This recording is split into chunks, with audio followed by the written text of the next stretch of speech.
घूंघट एक औरत की अनसुनी दास्तां। अरे रानी, ओ रानी, सो रही हो क्या अभी तक? रानी की जेठानी जोर जोर से चिल्ला रही थी घर के आंगन में खड़े होकर। रानी यानी तभी मैं भागती हुई अपने कमरे से निकली और बोली, दीदी आ गई मैं। जेठानी बोली, रानी तुम्हारा नाम रानी है, तुम रानी नहीं हो। मैंने तुम्हें रात में ही समझाया था कि सुबह को जल्दी उठ जाना, तुम्हारी मुंह दिखाई की रस्म है।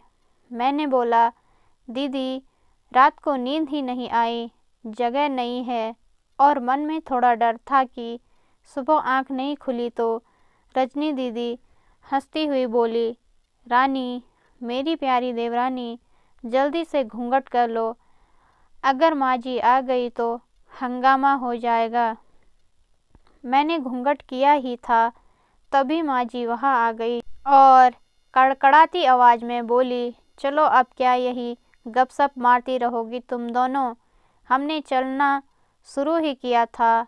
तभी माँ जी ने रजनी दीदी के कंधे पर हाथ रखा और बोली, पता है ना कहाँ से जाना है और कैसे जाना है?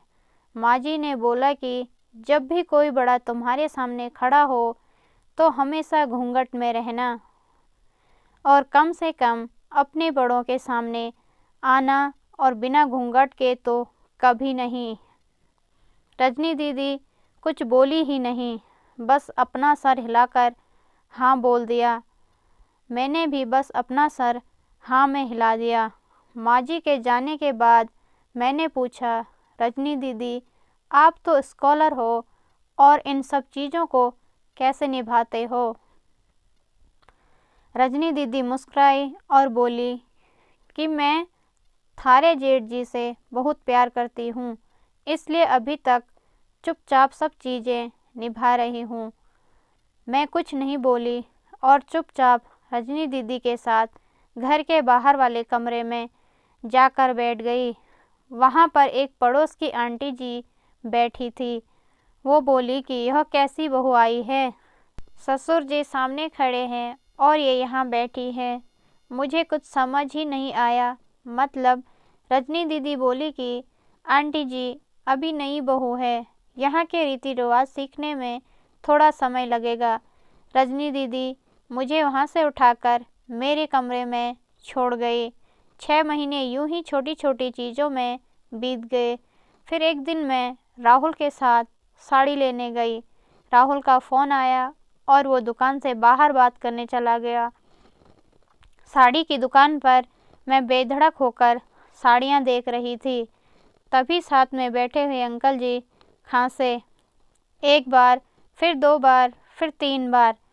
मैंने साड़ी वाले भैया से बोला, भैया इन अंकल जी को पानी दे दो, बहुत खांसी हो रही है इन्हें। अंकल जी भड़क उठे और बोले, क्या बदतमीज लड़की है, ये कुछ शर्म लिहाज है या नहीं इसे? दुकान पर हंगामा देखकर राहुल बाहर से भागकर अंदर आया और अंदर आते ही अंकल जी के पैर छूकर बोले, मामा जी आप यहाँ? मैं घबरा के दुकान से बाहर निकाल आई, एक लंबा घूंघट करके गाड़ी में बैठ गई। राहुल बाहर आया और गाड़ी में बैठकर गाड़ी बहुत तेज़ चलाने लगा। मैंने धीमी आवाज़ में बोला, गाड़ी बहुत तेज़ चला रहे हो, कहीं एक्सीडेंट ना हो जाए। हम घर पहुँचे ही थे तभी माँ जी ज़ोर ज़ोर से चिल्लाते हुए बाहर आई, देखो आ गई ये रानी साहिबा, ख़ानदान की इज्जत मिट्टी में मिलाकर। तभी रजनी दीदी आई और बोली, माँ जी मेरे शादी को 6 साल हो गए हैं, मैं अभी तक मामा जी को नहीं जानती, ये कैसे जानेगी? माँ जी ज़ोर से चिल्लाई, देखो कैसे चपड़ चपड़ जवान चल रही है इस रजनी की। तभी राहुल सबकी बात काटते हुए बोले कि माँ ये दोनों सही बोल रही हैं, अगर ये हमेशा घूंघट करके रहती है तो ये मामा जी को कैसे पहचानेंगी? और माँ आज मामा जी के फ़ोन पर तुमने पूरे घर की शांति को भंग कर दिया है। ये वो ही समाज है जिसने सीता मैया पर भी उंगली उठाई थी। माँ जी और जेठ जी ने भी अपना पक्ष राहुल के साथ ही रखा। माँ जी थोड़ी देर सोचने के बाद वापस रजनी दीदी और मेरे पास आई और बोली कि तुम दोनों को अपनी मर्यादा पता है। मुझे उम्मीद है कि तुम कभी भी मेरा सिर शर्म से नीचे नहीं झुकने दोगी। हम एक ही परिवार के सदस्य हैं, हमें हमेशा साथ रहना है।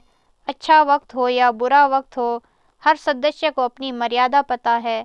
माँ जी ने मुझे और रजनी दीदी को गले लगा लिया। दोस्तों, यह कहानी अच्छी लगी हो तो लाइक, शेयर, सब्सक्राइब और कमेंट करके ज़रूर बताना।